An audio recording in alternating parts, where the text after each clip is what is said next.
নমস্কাৰ বন্ধু বান্ধৱীসকল, আজি আপোনালোকৰ মাজলৈ লৈ আহিছোঁ পনীৰ মছলা ৰেচিপি। ইয়াৰ কাৰণে আমাক লাগিব 250 গ্ৰাম পনীৰ, আদা নহৰু পেষ্ট, টমেটো পিউৰি, পিঁয়াজ আৰু অলপ ক্ৰীম। তাৰ লগত লাগিব আমাক গৰম মছলা, শুকান জলকীয়া আৰু কেইটামান তেজপাত।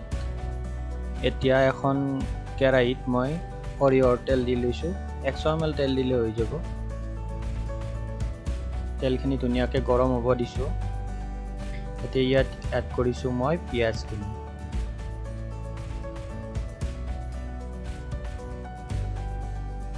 পিঁয়াজখিনি মই ধুনীয়াকৈ ভাজি ল'ম। এতিয়া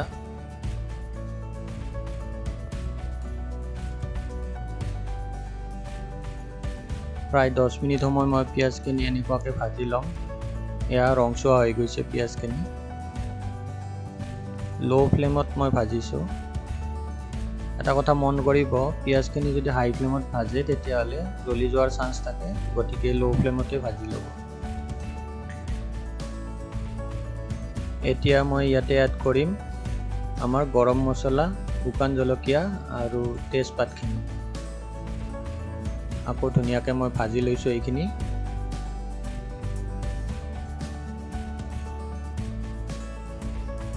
ফ্লেমটো মই ল'তে ৰাখিছোঁ।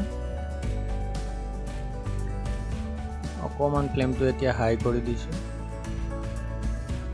এতিয়া মই ইয়াতে পানী এড কৰিছোঁ অকণমান। এতিয়া এখন ঢাকনি দি মই প্ৰায় 5 মিনিট সময় মিশ্ৰণখিনি সিজিব দিম।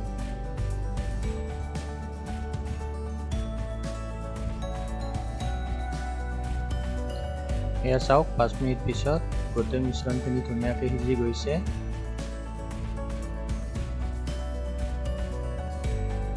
মই ফ্লেমটো আকৌ লো কৰি দিছোঁ। এতিয়া মই ইয়াত আদা নহৰু পেষ্টখিনি এড কৰিছোঁ। এইখিনিও মই ধুনীয়াকৈ ভাজি ল'ম।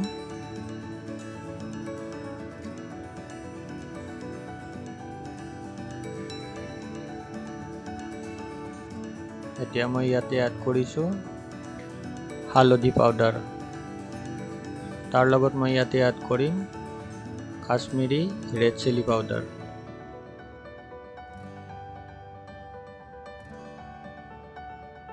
এতিয়া এইখিনি ধুনীয়াকৈ মই ভাজি ল'ম।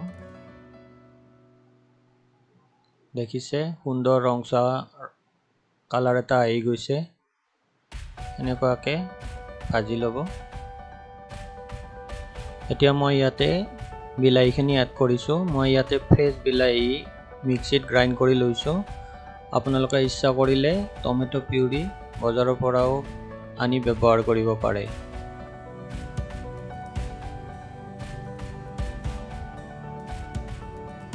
ধুনীয়াকৈ মই মিক্স কৰি লৈছোঁ। এতিয়া মই ইয়াতে নিমখ এড কৰিছোঁ। নিমখখিনি সোৱাদৰ জোখত এড কৰিব আৰু ধুনীয়াকৈ মিক্স কৰি ল'ব।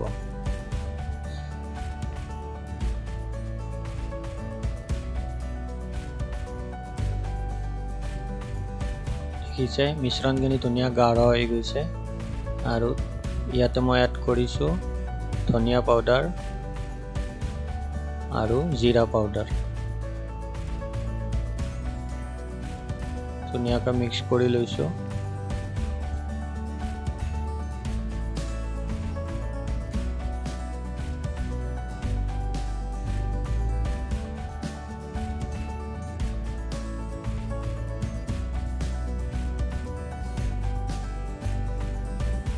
এতিয়া মই ইয়াত অকণমান পানী এড কৰিছোঁ আৰু 5 মিনিটৰ কাৰণে উতলিব দিম।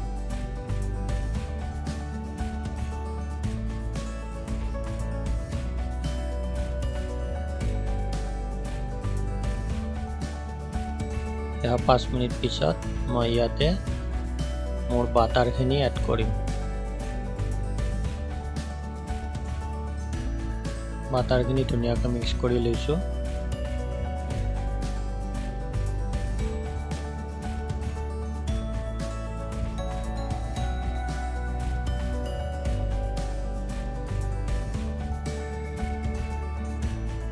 ইয়াতে এতিয়া মই ফ্ৰেছ ক্ৰীম, মই আমুল ক্ৰীম লৈছোঁ। আপোনালোকে ইচ্ছা কৰিলে দৈ ব্যৱহাৰ কৰিব পাৰে ইয়াতে।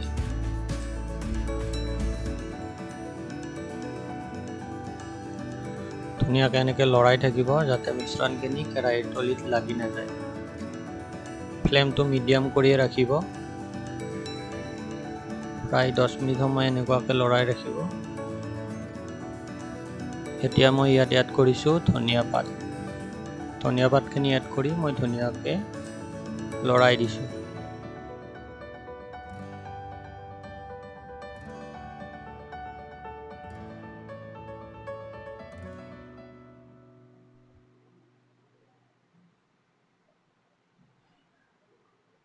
এতিয়া মই ইয়াতে মোৰ পনীৰ কিউবখিনি মই এড কৰিছোঁ।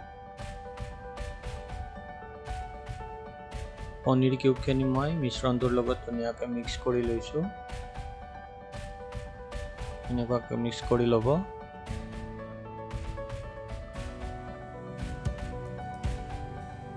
এতিয়া মই ইয়াতে এড কৰিম অকণমান মৌ। এইটো অপশ্যনেল হয়, যদি ইচ্ছা কৰে এড কৰিব পাৰে। ধুনীয়াকৈ মিক্স কৰি লৈছোঁ মৌখিনি। আমাৰ পনীৰ মছলা প্ৰায় সম্পূৰ্ণ হৈছে। দেখিছে ধুনীয়া এটা কালাৰ আহি গৈছে। এয়া আপোনালোকৰ ওচৰত মোৰ পনীৰ মছলা। যদি মোৰ ভিডিঅ'টো চাই আপোনালোকৰ ভাল লাগিছে নিশ্চয় লাইক কৰিব, শ্বেয়াৰ কৰিব আৰু মোৰ চেনেলটো ছাবস্ক্ৰাইব কৰিব, যাতে আগলৈ নতুন ৰেচিপিসমূহ আপোনালোকৰ মাজলৈ মই লৈ আহিব পাৰোঁ। ধন্যবাদ।